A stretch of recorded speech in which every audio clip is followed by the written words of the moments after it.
So believe it or not, it's actually possible to over-prepare for a behavioral interview.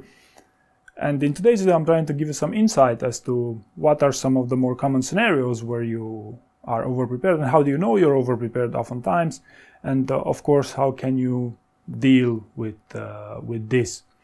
The first scenario is probably the most encountered of all is you over-prepare the behavioral interview because you don't feel like preparing the other side of the interview. So you invest too much time on the behavioral side, and then during the interview you're gonna essentially be surprised about how technical it was versus how behavioral you expected it to be. Now, how do you know about these things? Well, it's usually the candidates that know very well that they're not as good as the employer would have liked them to be on the technical side, and instead, sort of procrastinate spending time on the behavioral part of the interview. And truth be said, it happens quite a lot, unfortunately. Also, it's maybe a side effect of YouTube to a certain extent. Now, let's get to some more serious stuff here. Another scenario where you over-prepare for a behavioral interview and unknowingly, for the most part, is when you actually over-prepare to fit into the STAR method. STAR, SAR, PAR, whatever you want to call that method.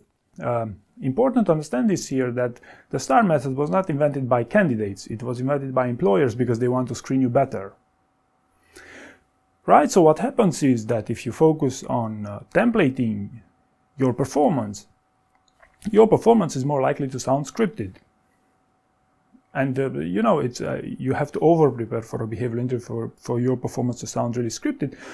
Or it also happens for some underqualified candidates to not be able to communicate properly with that STAR format. This is also very much a possibility, but the point I'm trying to make here is that you should be aware that actually the STAR method might not be always to your favor. It is to your favor because you can score points if you check all the boxes if you want, because behavioral interviews are scored after all. However, an emotional answer will always trump a scripted one, of course, to the extent that it makes sense. So I would always encourage you to make sense primarily, and yes, that's the best word to say, to make sense in a behavioral interview rather than fit into any types of templates. And the other point I wanted to quickly mention here is that by preparing specifically for a behavioral part of the interview, and by over preparing this, you might feel tempted during the interview to overthink about always keeping in mind, hey, I have to use the STAR method, this is a behavioral question, and so on and so forth. And this is the problem here, is with your attention span. In a job interview, while receiving questions and giving answers, you should on one hand be very careful to always use the best stories and always use your best answers, but it's equally important, and especially nowadays, to have what's fancy called emotional intelligence. In other words, to understand, to read your interviewer, to understand what they're looking for from you. And this is actually a pretty significant thing that would qualify a successful candidate in today's job interviews, and not only for senior roles, it's for any role. So I guess long story short is keep your attention span short on the behavioral question, and also don't forget to have your attention also on the interviewer, on what they're actually looking for. Try to show customer obsession if you want here.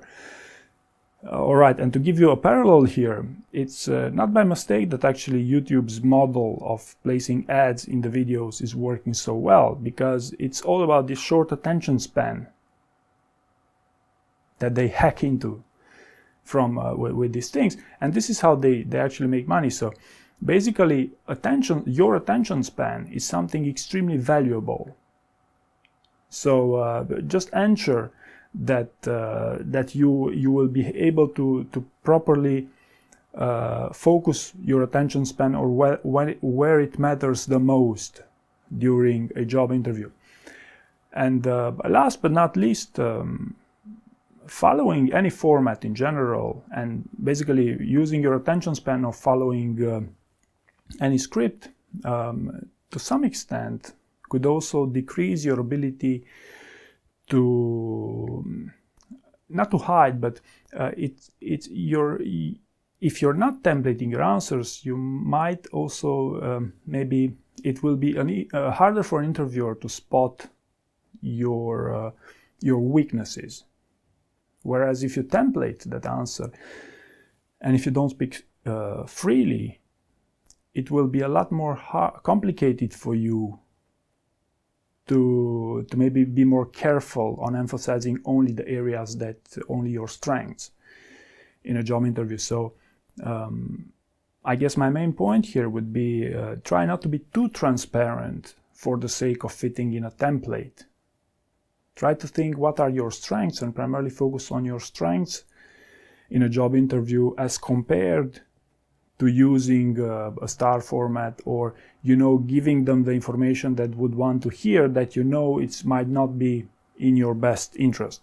Now, of course, this is pretty advanced, but still it makes sense, because these interviews are all about making a difference. You differentiate yourself from other people, and I believe these points would be something you would want to keep in mind, especially if you're new to behavioral interviewing.